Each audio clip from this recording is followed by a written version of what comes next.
Hey y'all, thanks for dropping by the garden today. I'm Zach and I'm the Gulf Coast gardener and I garden here in Mobile, Alabama, Zone 9A. Today we're going to start in the garden with getting some Snapdragon seedlings planted out. We started these on January 7 and I grew them indoors for about 4 to 6 weeks and then I pinched them and then I hardened them off outside in my partial shade area. And now there's only one more day of slightly cold temperatures around 32 degrees, 34. Hopefully it doesn't frost. Hopefully it just is a little cold for a few hours. But we're going to go ahead and get these planted out here in the front yard. I'm going to plant them close, about 6 to 9 inches apart from each other. We're going to plant these snapdragons at the base of our Ruby Falls redbud tree. The tree is beautiful, but she is struggling to establish a little bit. This year is going to be very telling for me if I'm going to need to remove her or if she'll be able to stay in our garden. Because I planted her fall of 2024. Season of 2025, she leafed out, but by late summer, she was stressing quite a lot. She had a little bit of a fungal issue. She dropped her leaves early. She hasn't broke dormancy yet. So, what better way to cover up this eyesore than to cover it up with beautiful flowers? I do think, though, after I get these foxglove planted, when my order comes in of my summer annuals, I will be popping those in the holes of these snapdragons. So then when the snapdragons are all finished and I pull them out, those summer annuals will then take over the duty of shading this ground, making it beautiful, fighting off the weeds. Yes, you know all the things. You know all the things. All right, so let's go to that front garden and get these things planted. Here we are in the front garden bed. You can see that large stick there in the center. That is the Ruby Falls Weeping Redbud tree that I planted in November of 2024. It didn't do too great in 2025, so this year of 2026 will be very telling of how it will perform in my garden, if I will need to remove it or not. Right behind me is a rose carding mill on that obelisk. Right in front of me are some seedlings, some Alaskan nasturtiums coming up beautifully. Mixed in all around me are several different perennials. I am planting the Plum Blossom Snapdragons from the Potomac series. These seeds were purchased from Johnny's Seed. They are a F1 hybrid, meaning they will not come true to seed. What is really fascinating about these snapdragons is that they are a group 3, group 4 snapdragon. A group 3, group 4 snapdragon means that it will tolerate the heat and the humidity way better than your typical varieties of snapdragon. These snapdragons were particularly bred to be part of the flower cutting industry, so they're bred to be tall, long, sturdy stems, which will be good to handle the weather in my climate. Additionally, they were bred to be heat and humidity tolerant, which again will be a win in my climate. They are a cut and come again flower, meaning the more you harvest the flowers, the more flowers you will get. Overall, with the thousands of cultivars and types of snapdragons there are, they mainly fall into 4 categories. Group 1 are going to be your most traditional snapdragons. They're going to be planted in my climate in the fall and bloom early spring, late winter. Group 2 is going to be your spring and early summer. And group 3, group 4 are going to be your early summer, late spring, all the way through fall into frost. They're going to be beautiful. Now, preparing my holes, I am using my Hori Hori. I am placing these seedlings about 3 to 6 inches across from each other, and I am completely covering the base of this Ruby Falls redbud tree. I am planting around 24 of these seedlings. In this first area, I am planting around 12 of them.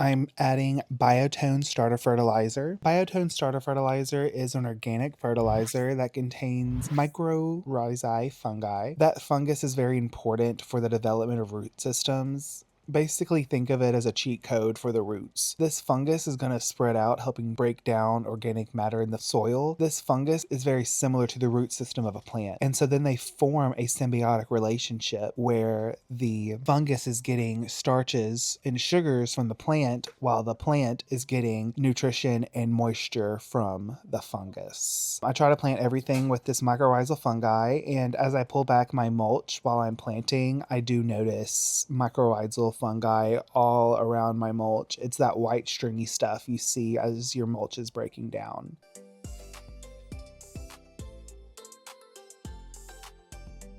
Very happy with these Snapdragons. I started them on March 1st, 2026. I grew them on until they had several sets of leaves, and then when we had some good weather in the forecast, I went ahead and placed them out to be hardened off. The hardening off process took place over about 7 to 10 days. I started off with about 2 hours on my porch and then right back into the seed room. The next day we had 4 to 6 hours on the shade porch and then back into the seed room. The next day they spent about 8 to 12 hours out there. The next day they spent overnight. After that, it was slowly inching them forward till they got more and more sun. As they were hardened off, it was around March 3rd, I went ahead and pinched all the seedlings, helping to improve branching and a more uniform shaped plant, and honestly double the blooms. I had noticed with this hybrid series, a lot of branching was already occurring, so this just helped to maximize the natural benefit. And now here we are on today, and today is going to be March 14th, and we're planting them in our front cottage border.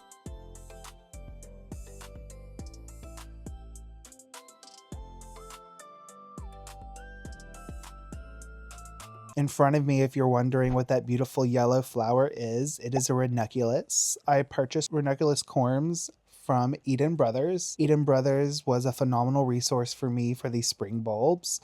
I also purchased several anemones, which are the white flowers you might be able to see through here. Some of the pink you'll see peeking through are snapdragons, and there's also an azalea planted there that's also offering some of the pink color.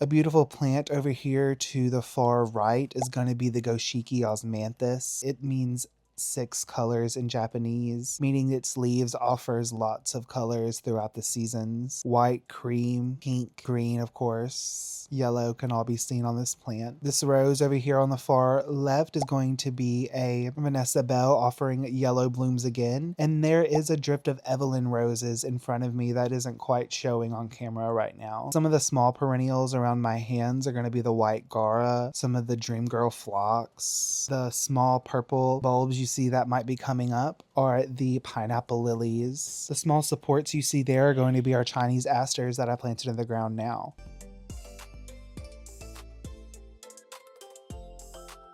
Doing a quick count to make sure I have about half the flat there, and I do. I have 12 planted here. Now we have 12 to plant on the other side of the weeping redbud tree.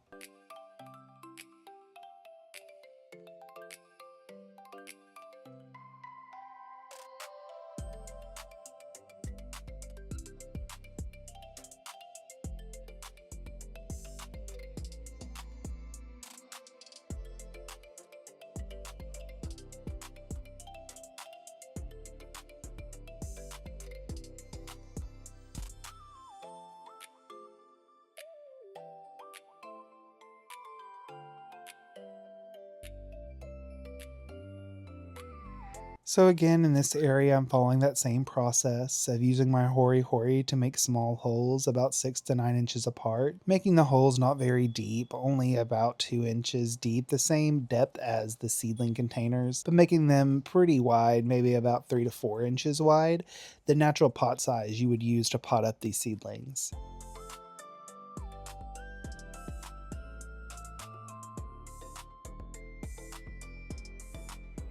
In the seed hole, I'm again sprinkling the Biotone starter fertilizer. I find it a lot easier to put it into a small bowl, and I just have some dedicated garden bowls that I use for this purpose. And I'll just sprinkle a little fertilizer in there so I can just carry it along with me throughout the gardening day.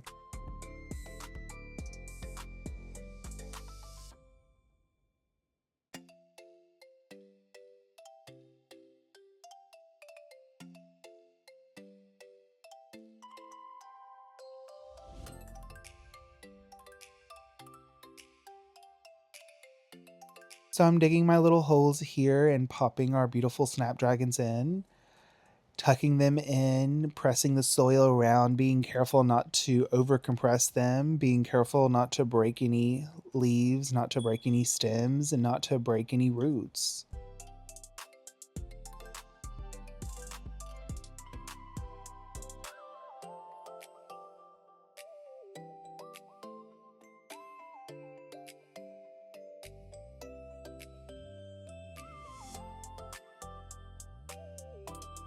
At one point here, that carding mill rose was getting a little upset with me. She said, "You're a little too close for comfort. Why are you in my bubble?" And she tried to grab my leg. Thankfully, I was wearing some long pants, so I did not get any injuries from this beautiful rose. This is going to be her second season in my garden, and so I hope to see some beautiful flowers from her. I was blessed with a flower today, and that was by the Silas Minor rose. Super excited to see my first rose before the Ides of March in 2026.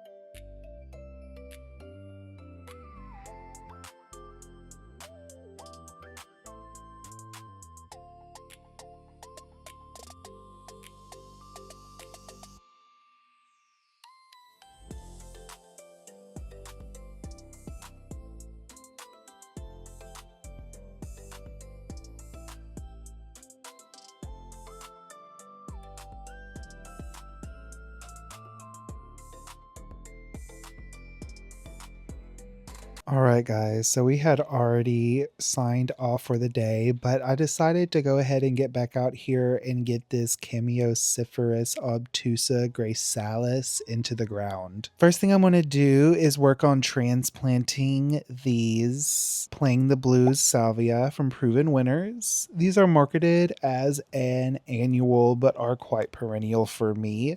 You can see here we are in March and they already look beautiful. This is going to be their third season in this particular spot. I am going ahead and lifting them and pulling them forward in this bed.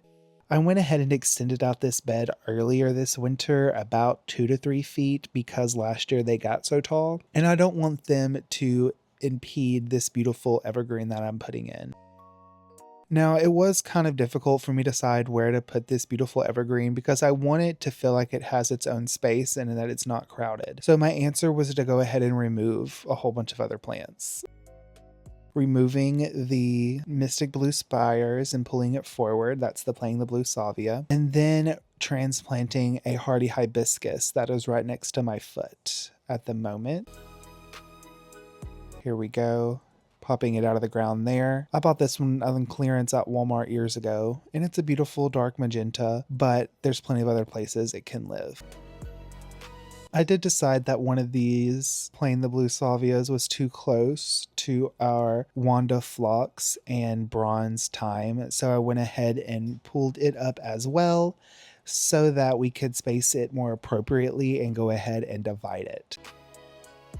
Now, the Cypress obtusa gracilis is a very exciting selection of the Hinoki cypress. This is a naturally occurring selection of the Hinoki cypress native to Japan. It is known for having a shell-like foliage. meaning the sprays that come out are very flat and two-dimensional with a curling effect to them. In the wintertime, they have a beautiful bronzing effect in the center of the sprays, fading out to that deep dark green. In the summer, we can expect a deep emerald green foliage that will be the perfect pop for this bed. On the other side of this bed is a large angel trumpet that, while deciduous, in front of it is a red-tipped camellia that still offers that evergreen interest. I couldn't decide if I wanted to plant this in the center of the window, to the left or the right of the window. Ultimately, I decided to go ahead and plant it to the right of the window. To the left of the window is our AC unit, and I didn't want any of the branches to intervene with that process. I didn't want to plant it in center of the window because I did want to be able to gently gear out past some of the branches in order to see the garden. I did want to plant it around this window though, because I needed the evergreen interest in this bed, and the street lamp from our backyard does flood into our bedroom in these windows, and it would be nice to block most of that light, and this tree is perfectly placed to block that light. Now, looking at these roots, I was very happy. These roots were healthy, robust, all the way down to the bottom, but yet not root bound in the slightest. I took some time just gently teasing the sides out, not breaking the roots at all, just saying, hey, there's room to come out now. You're no longer having a plastic wall.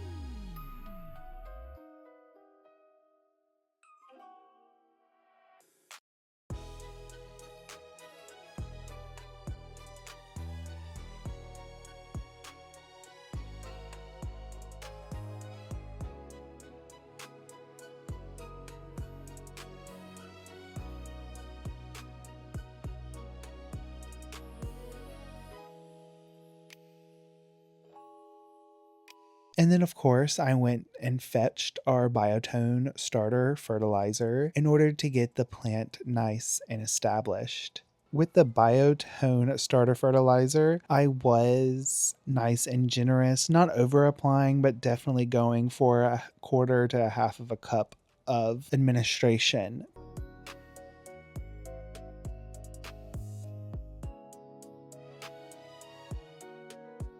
This particular area of my garden is quite organic and does retain moisture, so I went ahead and planted it about 3 inches higher than my grade, and then now I'm using the mulch to really mound it up. The goal here is to promote excellent drainage and to prevent any root rot. I will have drip to this plant, but not at its crown. Rather, it'll be a few inches away from it so that it'll already encourage drainage. I will not worry about turning on that drip system until we're consistently above 80 degrees every single day for weeks on end.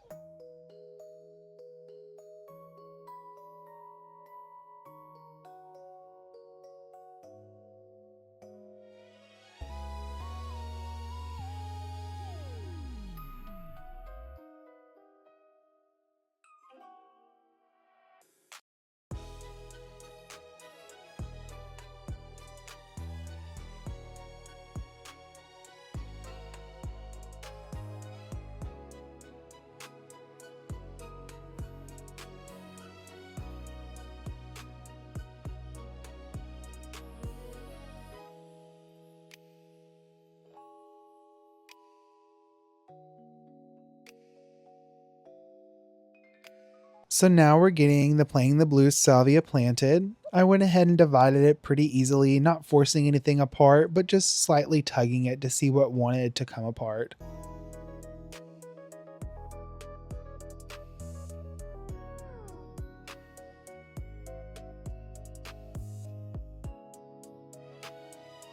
And then I went ahead and planted them pretty close, about a foot apart from each other in a gently zigzag pattern, allowing this to connect to the pink cashmere that is already blooming.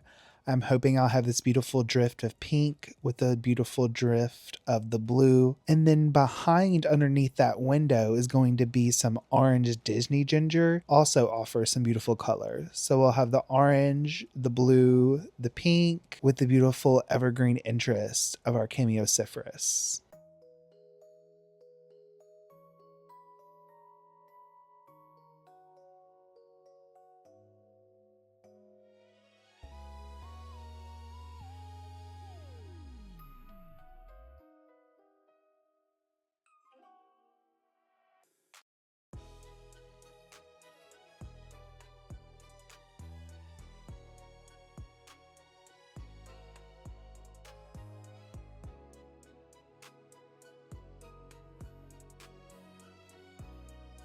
All right, guys, we got it all planted. As you can see, we ended up with about 6 starts of the playing the blue salvias from those 2 large clumps.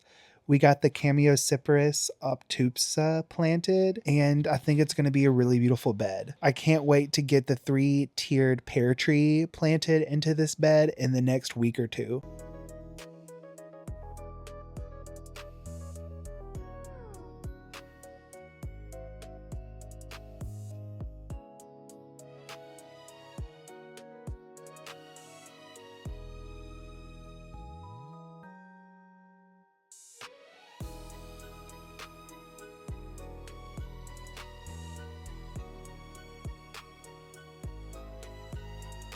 One exciting update I did want to share with you guys is I went to the Mobile Botanical Gardens plant sale and I made out like a thief. For under $200, I grabbed a whole bunch of rare variety plants. For instance, this one right here, right behind me, is going to be the Blue Java Ice Cream Banana. And so as the bananas age, they have a white frost almost that comes over the peel of the banana, making it look more blue. It's supposed to taste like ice cream. Super excited for that. Right here is Hawaiian Punch elephant ear. And if you can see, the stems are red. Elephant ears do amazing here. Another one I picked up is the Midori Sour. And look at that variegation of lime green and darker green. Now, as these establish, as it gets warmer, they will get bigger and bigger. Both of those elephant ears to be up to 3 feet in length. I have just a few more plants to show you from my haul. Let me turn you around.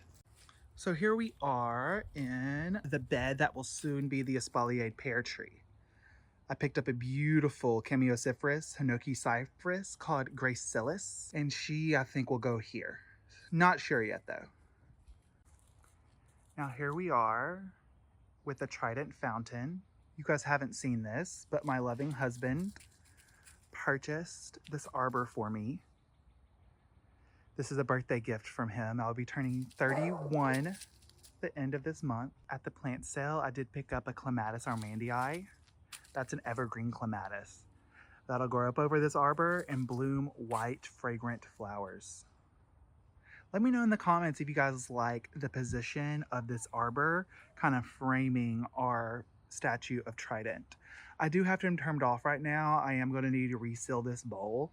As you can see, it's kind of leaking out a bit. So I have that sealer. So I'm just waiting for it to evaporate a bit. I'm going to vacuum it out, let it dry for 24 hours, and then get it sealed. I'm sure I'll bring you guys along for that. But yes, Clematis armandii. And now for the final plant that I'm most excited about. So right here, please excuse my trash can, is a weeping red cedar. Its scientific name will be Juniperus virginicus, weeping form pendula. We can expect a height of anywhere from 30 feet tall and a skirt of up to 10 feet wide. Right here, we also picked up a lemon fig. Now, doing some research here, it's telling me that it's actually a French variety, Italian honey called Blanche, and it's a white fig, but the Southerners call it the lemon. Just a quick update here on our strawberries. This is the honey eye. We got one making. More on the way. The abulons did not make it through the winter, but the honey oys are doing good. Our weeping tree, our banana tree. So yes, guys, I had a great time at the Mobile Botanical Gardens plant sale. I picked up a weeping red cedar. I picked up a Hinoki Cypress Gracilis. I picked up a blue banana. What? I picked up 2 rare variations of elephant ears. I picked up that lemon fig, and I didn't show you, but I did pick up a Philippine violet. Brand new for me, super excited to try it out. And I got our beautiful snapdragons planted in that bed right behind me. It's gonna be beautiful. Thanks for dropping by today, guys. Let me know what you think of that arbor in the comments. Make sure to like, comment, and subscribe, and I'll see you all soon. Bye.